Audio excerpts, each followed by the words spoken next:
दोस्तों और मेरे साथियों, आप सबको फिलिप क्रिस्टी का प्यार भरा सलाम। और मैं आपके सामने आज वो आरएसएस का खुलासा करने जा रहा हूँ जो आपने कभी सोचा नहीं होगा कि आज जो हालात ईसाइयों के लिए जो आज उन पर हमले हो रहे हैं या उन पे उनके चर्चों को तोड़ा जा रहा है, आखिर क्यों, वजह क्या है।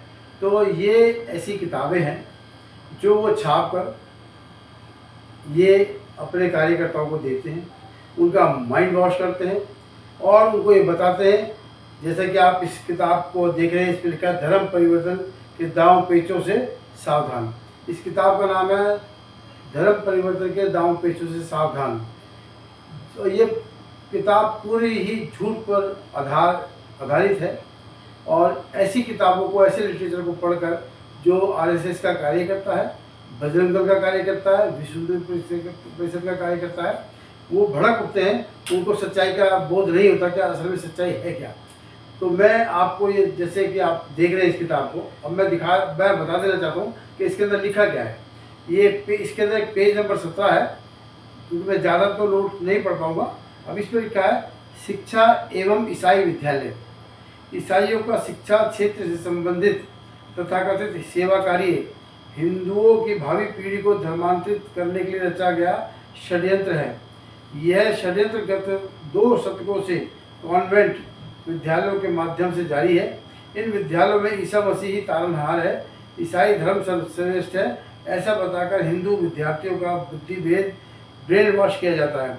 कॉन्वेंट विद्यालयों में केवल हिंदू विद्यार्थियों का नहीं, अपितु विद्यालय के हिंदू कर्मचारी एवं शिक्षकों को भी नौकरी प्रलोभन दिखाकर धर्मांतरित किया जाता है।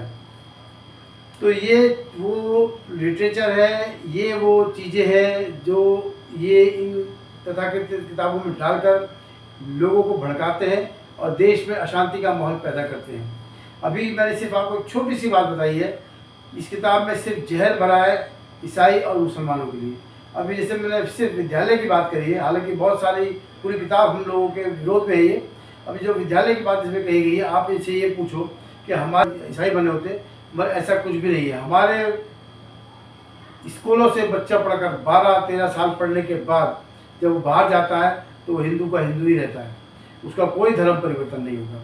ये सब बातें निराधार हैं। अगर हमें उन्हें ईसाई बनाना होता तो वो 12 साल बाद पूरे ईसाई बनकर वहाँ पर जाते समाज में अपने, मगर ऐसा कुछ नहीं है। आप लोग अच्छी तरीके से जानते हैं, आज देश के बड़े बड़े बिजनेस टाइकून, चाहे वो अडानी के बच्चे हो, चाहे अडानी हो, चाहे वो अंबानी हो, चाहे वो आपका शिव नाडर हो, जो भी आज बड़े बड़े जो एजुकेशन की लाइन में गए हैं और वहाँ झंडे गाड़ रहे हैं, वो सब कौन लोग हैं? हमारे स्कूलों से पढ़े हुए बड़े बड़े पॉलिटिशियन। इवन आपके जो अडवाणी साहब थे, जिन्होंने राम मंदिर के मुद्दे पर देश को गरमाया और सत्ता में आने की उन्होंने तैयारी की, वो भी एक कॉन्वेंट स्कूल से पढ़े हुए थे। हमारे देश में जब तक ऐसा लिटरेचर रहेगा आरएसएस के द्वारा, मैं आपको इसका पूरा चिट्ठा बताऊंगा आखिर ये किसने लिखी है। धर्म जागृति ही धर्म परिवर्तन के दांव पेचों से हिंदुओं की रक्षा का मार्ग है, ये इसमें लिखा है। उसको लिखने वाले हैं परम पूज्य डॉक्टर जयंत बालाजी आठवाले एवं श्री शिवाजी गजप्पा भटकर। मगर एक बहुत इन्होंने चालाकी का काम किया है, कहीं भी इसमें उस प्रेस का, उस जगह का कोई उल्लेख नहीं है कि जहाँ पर आप इनको चैलेंज कर सके या जाके इनको पकड़ सकें। इस पे जो भी लिखा हुआ है वो है मुद्रण स्थल प्रिंटेक्स सी 273 इंडियन प्रेस कॉलोनी मलदिया वाराणसी।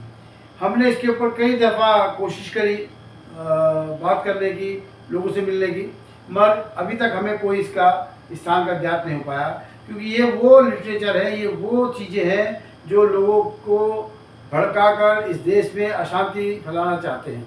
और ईसाइयों के लिए इसके अंदर इतना दुष्प्रचार है, इतना दुष्प्रचार है, जो भी आप पेज खोलेंगे वो सिर्फ ईसाई और मुसलमानों से भरी हुई है।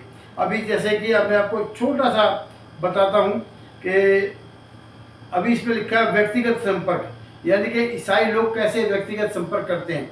तो इसमें लिखा है रोगी, दुखी, संकट में फंसे हुए हिंदू, ऐसे लोगों के घर जाकर ईसाई मिशनरी प्रार्थना करते हैं वे कहते हैं आपके घर के देवता मर गए हैं, ये अब आपके घर का तो उद्धार नहीं कर सकते।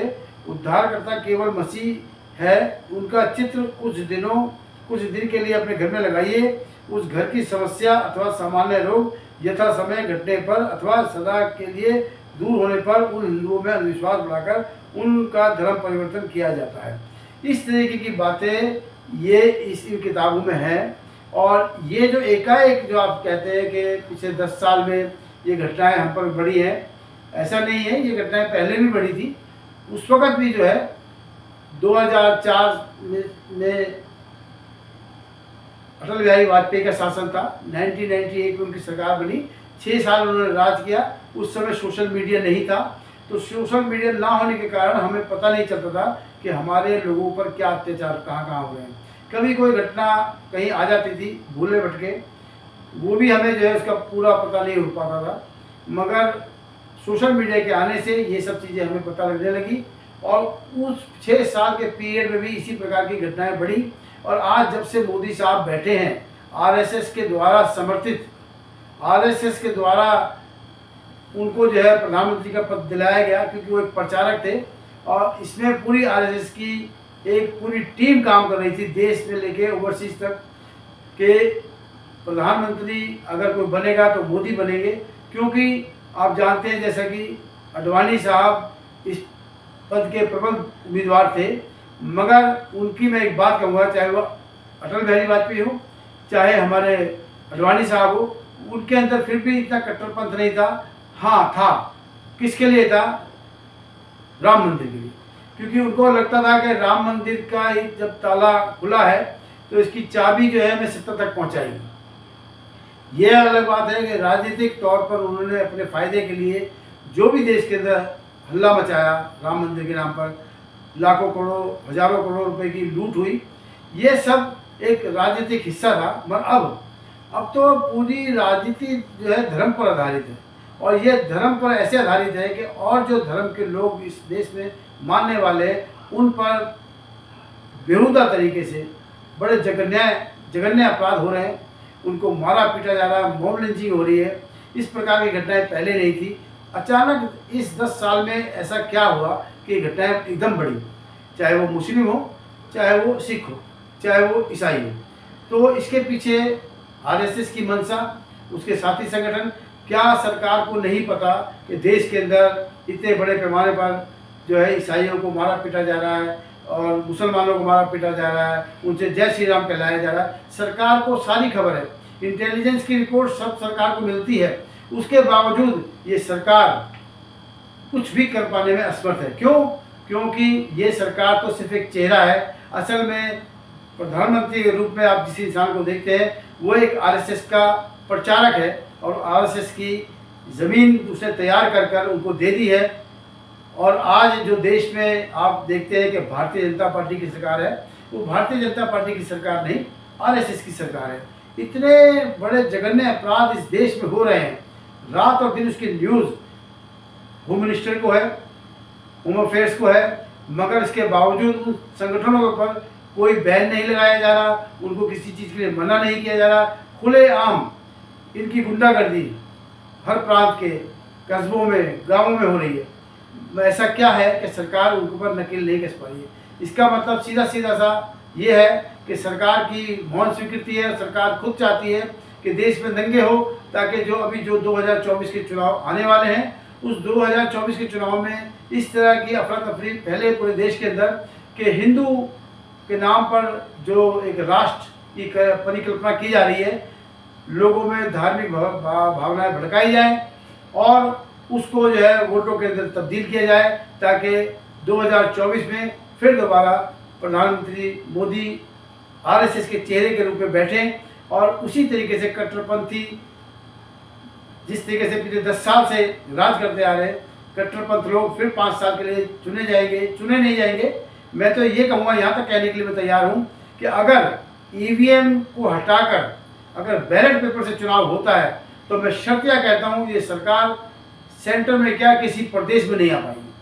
तो मेरा आप लोगों से ये कहना है, मैं सिर्फ आप लोगों के पास आज इसलिए आया हूँ, खासकर अपने मसीह भाइयों के पास। ये किताब को मैंने थोड़ा सा आपको दिखाया है इस किताब का नाम भी आपको मैंने बताया, धर्म परिवर्तन के दांव पेचों से सावधान। और ऐसे ये खंड तीसरा है, इसके 2 खंड मेरे पास नहीं है, मैं कोशिश करूंगा और भी खंडों को लाने के लिए। इस तरीके का लिटरेचर छाप कर पूरे देश में वो अपने कार्यकर्ताओं को दे रहे हैं। इस देश का सौहार्द, इस देश का भाईचारा, इस देश का जो एक प्यार मोहब्बत, एक विश्वास था, वो कहीं ना कहीं ख़त्म कर दिया गया है। और उसके चलते आज हम एक दूसरे पर विश्वास न करके एक दूसरे को हम शंका भरी नज़र से देखते हैं। तो मेरे साथियों, मेरे दोस्तों, मेरे मसीह भाइयों, मैं फिर आपसे कहूँगा, आप इन षड्यंत्रों को समझें, अपनी कौम के अंदर ऐसे लीडर पैदा करें जो खुलकर इस सरकार का विरोध करें। और देखिए, अगर आप ईश्वर पर भरोसा करते हैं तो मेरा ये मानना है कि आप ईश्वर पर भरोसा कर कर एक दफ़ा सामने आए। जैसे कि आप जानते हैं कि दाऊद ने इतने बड़े गोलियत को एक गुफान से मारा। आपके पास वो परमेश्वर है, वो ईश्वर है जो सत्य है और जो सत्य की मार्ग दिखाता है, और उसके होते हुए आपका कोई बाल बाका नहीं कर सकता। मगर मुझे लगता है कि हमारे मसीह भाइयों में कहीं ना कहीं विश्वास की कमी है, इसीलिए वो ना तो सड़कों पर आते हैं, ना इनके विरोध में बात करते हैं, ना अपने लोगों को बचाने के लिए कोई ऐसा संगठन बनाते हैं, और जो संगठन बने हुए हैं उनका वो साथ ही देते हैं। मैं इसमें सरासर चर्च को दोषी कहूँगा और उन पादरियों को दोषी कहूँगा जो हमारी युवा पीढ़ी को सिर्फ अपने कार्यों में उलझा के रखते हैं। उनको ये परवाह नहीं है कि आने वाले समय में हमारे देश में हमारी युवा पीढ़ी पर क्या असर होगा। आज ये हालात है कि हमारे युवा पीढ़ी के पास रोजगार नहीं है, हमारे चर्च, हमारे पादरी कोई रोजगार के ऊपर बात करने के लिए तैयार नहीं है। उनके हाथ में सिर्फ क्या गिटार दे देते हैं, उनके हाथ में झांझरी दे देते हैं, उनके हाथ में बोंगो कोंगो दे देते हैं कि सिर्फ चर्च में बैठो और भजन गाओ, उसके बाद अपने घर चले जाओ, ऑफरिंग दो और हमारी जेब को भरो। तो ये सब चीज़ है। मेरी बात आज आपको सबको बुरी लग रही है, मगर आने वाले समय में मैं पिछले 15-20 साल से कहता आ रहा हूँ कि अगर आज भी नहीं जागे तो आपकी इस कौम को कोई बचाने वाला नहीं है। क्योंकि आपको चाहिए विदेशी दौरे, आपको चाहिए बड़ी बड़ी गाड़ियाँ, करोड़ों अरबों रुपए के घर, दान, विदेशों से धन, आपको इसके अलावा कुछ नहीं चाहिए। आपको ना अपनी युवा पीढ़ी चाहिए, ना अपने युवाओं के लिए कुछ रोजगार चाहिए। मेरा फिर आपसे ये कहना है, जो लोग मेरी बात से सहमत ना हो वो इस वीडियो को ना देखें, और जो इस वीडियो को देख रहे हैं, जो इस बात को समझते हैं, मैं कहूँगा परमेश्वर उनको आशीष दे, ताकि वो इस देश के मसीह भाई लोगों के लिए कार्य करें, उनको आगे बढ़ाएं और उनके हक और आवाज़ और न्याय अधिकार के लिए आगे बढ़ें। धन्यवाद।